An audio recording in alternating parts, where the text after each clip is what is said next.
schools waiting every year for us to do our job.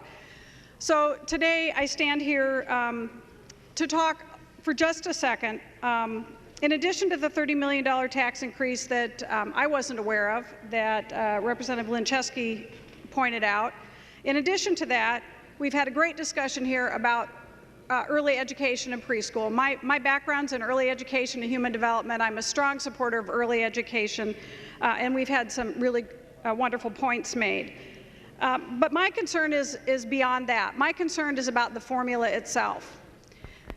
I've served on the school board when we've cut $10 million. I know how painful that is, and I know my district right now has a bunch of parents sitting in meetings every week because we're going to float another referendum because we have an $8 million shortfall for the coming year and more in the years in the future.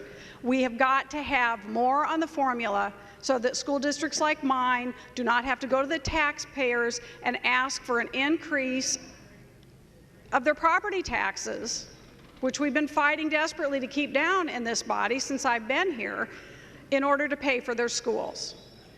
So while all those other reasons to vote no tonight have been mentioned, for me, the formula is absolutely critical. We must fund it. We should not be having our districts forced to go out for referendums. And I hope you'll vote no and that we can come back with a minimum of a 2% each year in the formula in the future. Gentleman from Ramsey, Representative Mariani. Thank you, Mr. Speaker. I'll be very, very brief. Representative Krisha, I don't doubt your sincerity at all. You and I have served together for 3 years now. However, the bill doesn't entirely match up with the rhetoric and your own sincere beliefs here.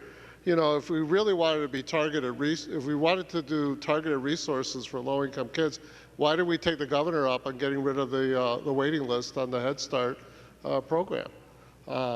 It's true that we invest in Head Start. It's a very good investment on our part, but it's also true that we have a big waiting list for that good program for students all across the state.